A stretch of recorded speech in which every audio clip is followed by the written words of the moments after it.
शहजाद अली हो और महमूद हो, वकील कुरैशी, तमाम ऐसे लोग नाम सामने आए थे जिन्होंने इन घुसपैठियों को बसाने में मदद की थी।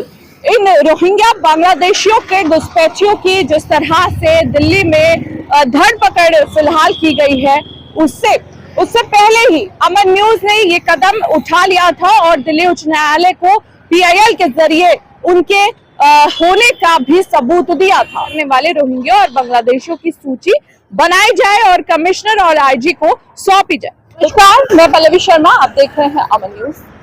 इस वक्त की आपको बड़ी खबर बता दें कि सुप्रीम कोर्ट ने हाल ही में एक जनहित याचिका पर सुनवाई की है। उस दौरान केंद्र सरकार को नोटिस जारी करने से इनकार भी कर दिया है। दरअसल याचिका में कुछ रोहिंग्या शरणार्थियों के लापता होने को लेकर चिंता जताई गई थी और इस मामले में केंद्र को निर्देश देने की अपील भी की गई।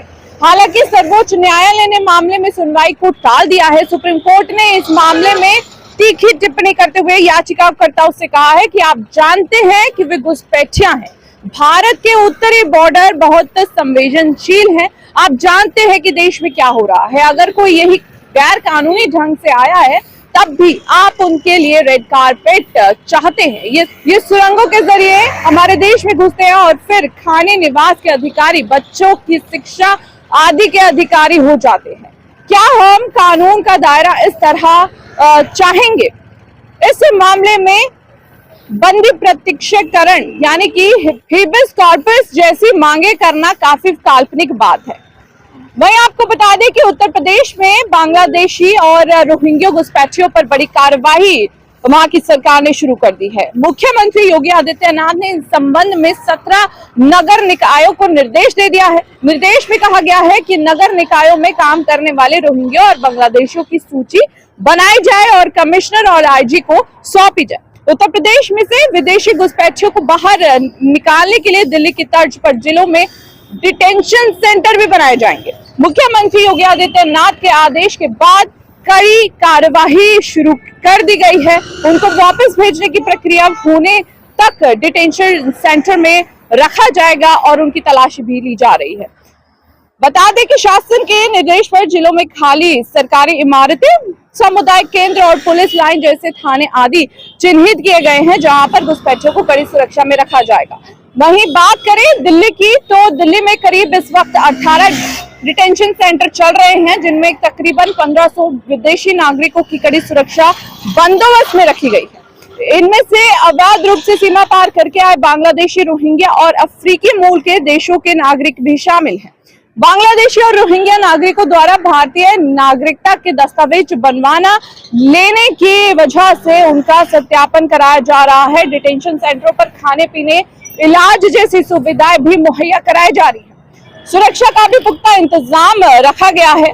तत्पश्चात FRRO यानी कि फॉरेन रीजनल रजिस्ट्रेशन ऑफिस के जरिए उनको वापस भेजने की प्रक्रिया की जाती है। तमाम राज्यों में पकड़े गए घुसपैठियों को पश्चिम बंगाल और असम में BSF की मदद से वापस भेजा जाता है।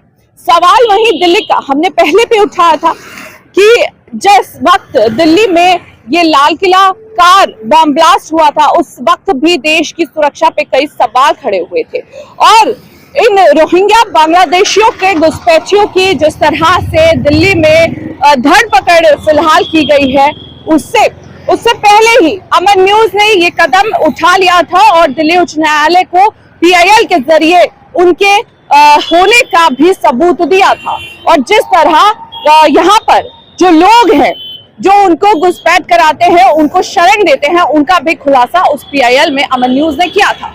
खबर के माध्यम से भी ये अमन न्यूज बताता आ रहा है कि किस तरह से खासकर में दिल्ली के ओखला इलाके में, शाहीन बाग, जामिया नगर जैसे इलाकों में इन घुसपैठियों की मदद की गई है और लोगों द्वारा इनको बसाया गया है। उन लोगों के नाम भी जागरूक किए थे कि जिन्होंने इन घुसपैठियों, बांग्लादेशियों और जो अवैध रूप से यहाँ पर रह रहे हैं, उन लोगों को किस तरह से यहाँ पर बसाया जा रहा है, शरण दी जा रही है। और ये सब ये भी सूत्रों के मुताबिक अमन न्यूज को पता चला था कि स्थानीय पुलिस और स्थानीय पुलिस थानों के SHO की शह पर ही ये सब काम किया जा रहा है। नकली दस्तावेज भी बनाए गए कुछ लोगों के और जिस तरह से पुलिस ने ये बांग्लादेशी और ये जिस तरह की प्रतिक्रिया और जिस तरह की कार्यवाही की, उसके बाद भी लगातार घुसपैठियों का देश में पकड़े जाना एक बड़ा सवाल है। हमने देखा कि लाल किले पे किस तरह से ये बॉम्ब ब्लास्ट की जो है कार्यवाही के बाद कई सवाल भी उठे हैं और कई जांच एजेंसियां अभी भी इस पर काम कर रही हैं, लेकिन सवाल यही जो देश में रहकर देश के लिए गद्दारी कर रहा है, देश की सुरक्षा को ठेस पहुंचाने की कोशिश कर रहा है, अमर न्यूज के बार बार अवगत कराने के बाद भी ये लोग उनका साथ नहीं छोड़ रहे हैं। उन लोगों के खिलाफ, चाहे वो शहजाद अली हो और महमूद हो, वकील कुरैशी, तमाम ऐसे लोग नाम सामने आए थे जिन्होंने इन घुसपैठियों को बचाने में मदद की थी।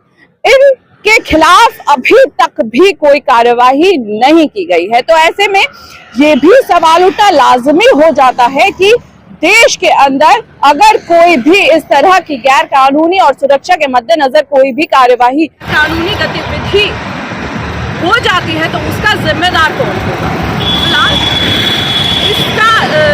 इसकी जो कार्रवाई है वो दिल्ली पुलिस के मद्देनजर और बड़े बड़े अधिकारियों के मद्देनजर होनी चाहिए, जैसे कि दिल्ली कार ब्लास्ट के भी बाद अभी तक भी NIA और तमाम जांच एजेंसी की जांच कर रही है।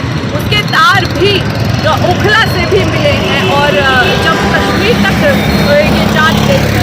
तो ना जाने ऐसे कितने लोग होंगे देश के अंदर जो इस तरह की